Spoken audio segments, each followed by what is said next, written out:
नमः संस्कृताय। संस्कृत कक्षा में आपका स्वागत है। मैं प्रतीत राम वर्मा, असिस्टेंट प्रोफेसर, श्री गांधी महाविद्यालय, सिधौली, सीतापुर। आज मैं महाकवि माघवी विरचित शिशुपाल वधम महाकाव्य के प्रथम सर्ग का 42वां अर्थात द्विचत्वारिंशत् श्लोक पढ़ाने जा रहा हूँ। इस श्लोक में देवर्षि नारद इंद्र का संदेश भगवान श्री कृष्ण से कह रहे हैं और बता रहे हैं। देवर्षि नारद जी इंद्र का संदेश भगवान श्री कृष्ण से कह रहे हैं कि हे भगवान, कि अभूत भूमि प्रतिपक्ष जन्मनां भियाम तनूजस्तपन दुतिर्दितेह तमिन्द्र शब्दार्थ निषूदनं हरेर्हिरण्य पूर्वकशिपुं प्रचक्षते।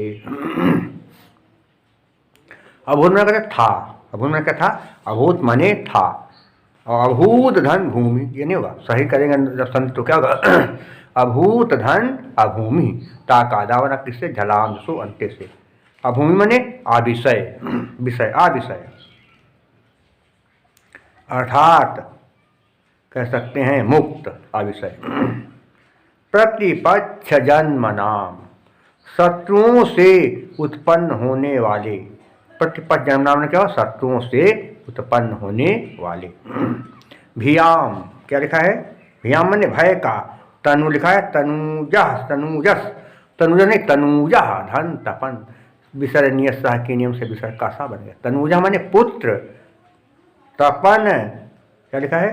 तपन द्युति माने सूर्य के समान तेजस्वी। तपन द्युति माने, तपन माने सूर्य, द्युति माने तेजस्वी, सूर्य के समान तेजस्वी। क्या लिखा है? दीतिका। दीतिका एक महिला थी, स्त्री, उसका नाम था दीतिका। तो दीतिका सूर्य के समान तेजस्वी पुत्र था।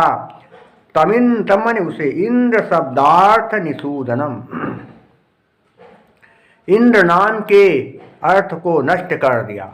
इंद्र नाम के अर्थ को नष्ट कर दिया। क्या हुआ? हरे माने हरे नहीं, हरेर हिरण्य, हरे हिरण नहीं, हरे धन हिरण्य, सज स्वरूप के नियम से क्या विसर्ग का रा बन गया। हरे माने विष्णु, और फिर क्या है? हिरण्य कश, हरे माने क्या था? इंद्र, हरे माने इंद्र, हिरण्य पूर्व कशु माने हिरण्य कशुप, हिरण्य कशुप, और प्रचक्षते माने कहा जाता है या कह सकते थे, क्या कहते थे? हिरण्यकशिप प्रचक्षते माने कहते थे, हिरण्यकशिप कहते थे। तो बाकी संध्या तो हमने आपको बता दिया। तन क्या है? तनूज क्या लिखा? तपन द्युति में क्या हो? तपन इव द्युति, उपमान कर्मधारय समास हो जाएगा। इसके अलावा क्या देखें, कहाँ पर क्या है? इंद्र शब्दार्थ क्या होगा? तो क्या होगा? इंद्रस्य शब्दार्थ, षष्ठी तत्पुरुष समास हो जाएगा। षष्ठी तत्पुरुष समास हो जाएगा। अब इसमें देखेंगे प्रत्यय कहाँ पर क्या है।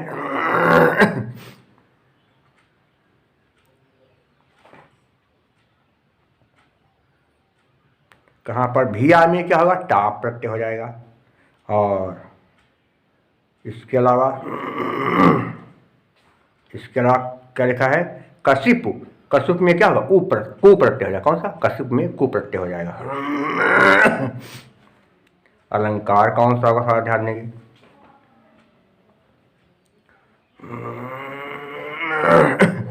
अलंकार क्या है? कि उसने इंद्र अर्थ, उसने उस जो हरे कश्यप पैदा हुआ, उसने पुराट पहले वर्ष में क्या है? अर्थ क्या होगा समझिए, कि शत्रुओं से उत्पन्न होने वाले, शत्रुओं से उत्पन्न होने वाले भय का जो अविषय था और जो सूर्य के समान तेजस्वी था, वह दिति का पुत्र था, जिसने देवराज इंद्र के अर्थ को नष्ट कर दिया था और जिसको लोग हिरण्यकशिप कहते थे। फिर से बात समझ गया कि शत्रुओं से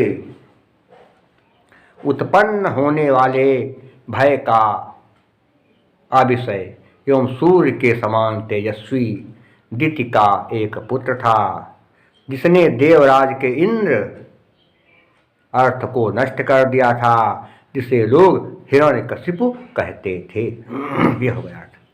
प्रत्यय भी बता दिया। अलंकार कौन सा है?